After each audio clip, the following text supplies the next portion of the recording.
रात के लगभग 11:30 बज रहे होते हैं। तनुज और कबीर अपने एक दोस्त की पार्टी से वापस आ रहे हैं। रात समय बहुत तेज बारिश हो रही थी।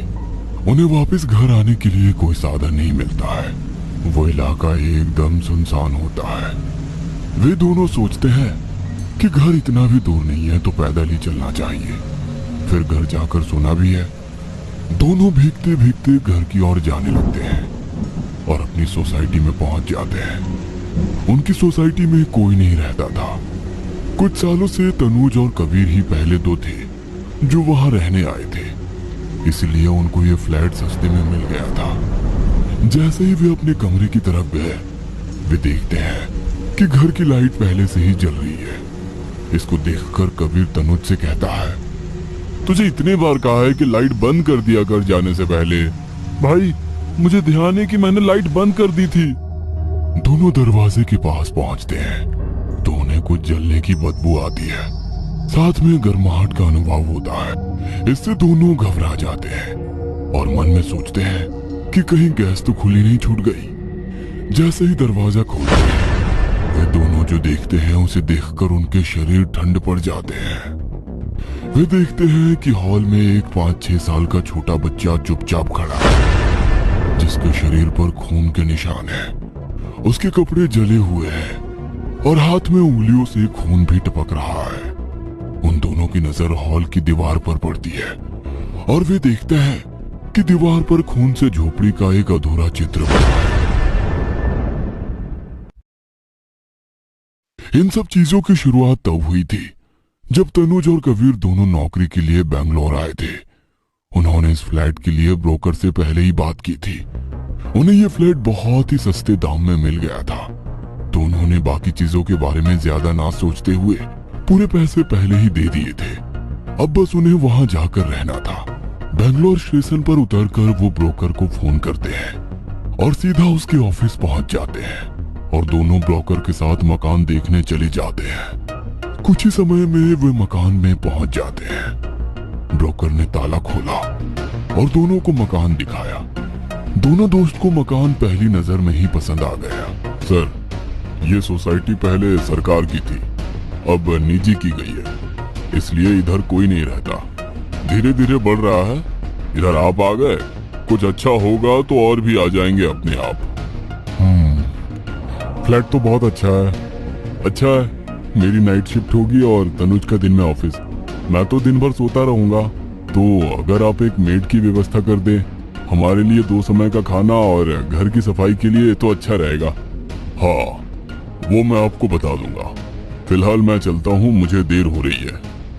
अगले दिन ब्रोकर सुबह 9 बजे मेड को भेज देता है। जैसे कि तनुज की मॉर्निंग शिफ्ट होती है और कबीर की रात की, तो सुबह मेड से केवल तनुज ही मिलता है। वो मेड को बताता है कि उन्हें केवल सुबह का नाश्ता और रात का खाना ही बनाना है और शेष थोड़ी घर की सफाई करनी है। मेड ने सारी बातों को हाँ ठीक है कहा और काम करना शुरू कर दिया। तनुज अपने काम को निकल जाता है। शाम को तनुज वापस आता है। तब तक मेड घर की सफाई करके और खाना बनाकर जा चुकी होती है। इतने में कबीर तनुज को बताता है, अरे सुन तनुज, ये नल खराब है, बार बार पानी लीक करने लगता है। कितनी बार बंद कर चुका हूं इसे।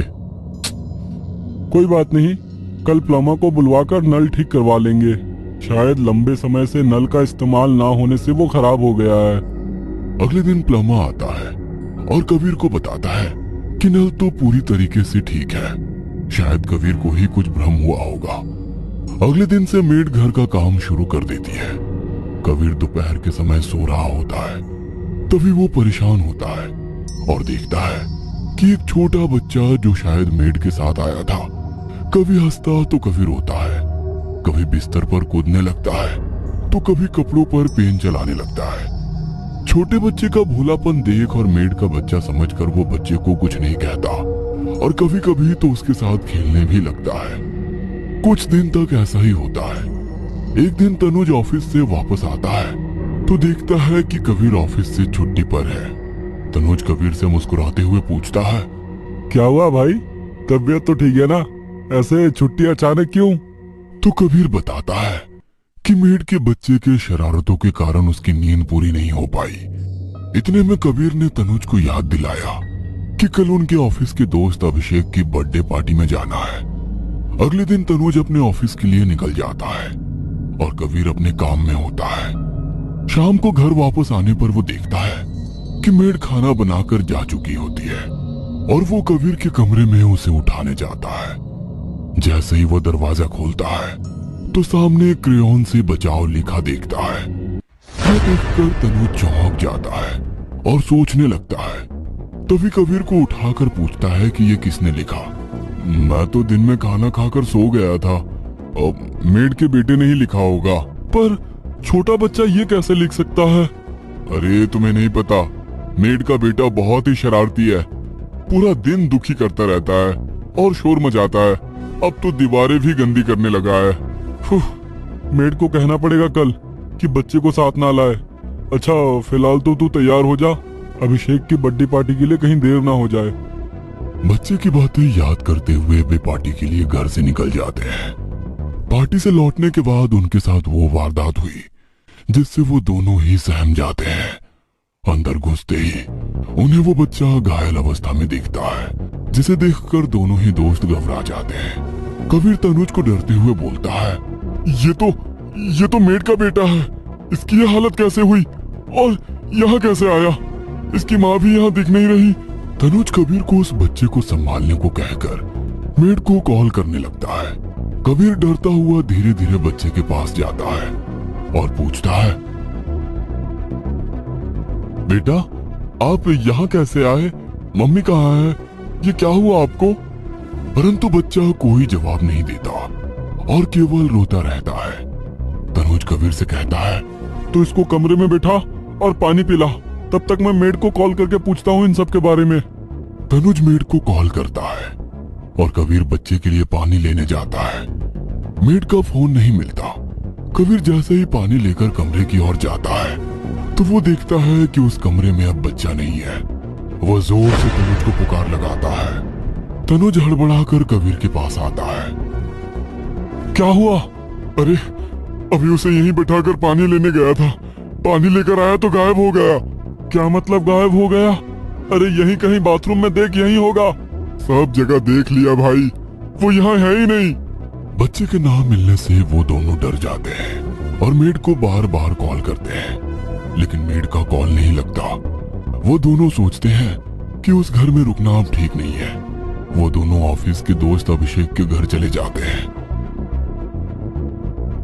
और सुबह मेड के आने का इंतजार करते हैं।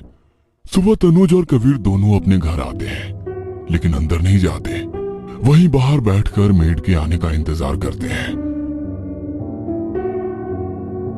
कुछ देर बाद मेड जब आती है तो तनुज बहुत गुस्से में मेड पर चिल्लाता है, ये क्या हरकत है अपने बच्चों को यहाँ छोड़ने की? हम रात भर परेशान रहे और अचानक से तुम्हारा बच्चा कहीं चला गया।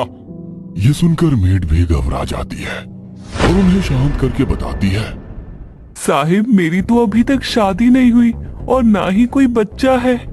ये सुनकर कबीर को झटका लगता है क्योंकि वो रोज उस बच्चे के साथ खेलता था। कबीर मेड से पूछता है कि जब वो आती थी तो उसके साथ वो बच्चा कौन था? साहिब इस फ्लैट में कुछ साल पहले एक परिवार की सिलेंडर फटने से मौत हो गई थी। 6 साल का उनका बच्चा भी उस घटना में मर गया था। मेरी तो मजबूरी है कि मुझे यहाँ काम करने आना पड़ा। ये सब सुनकर तनुज और कबीर बहुत डर गए थे। वे मेड से कुछ और पूछते कि घर की एक खिड़की से उन्हें उस बच्चे का चेहरा दिखा जो उनकी तरफ देखकर ऐसे मुस्कुरा रहा था जैसे मानो वो कहना चाह रहा हो, इस बार तो बच गए, लेकिन अगली बार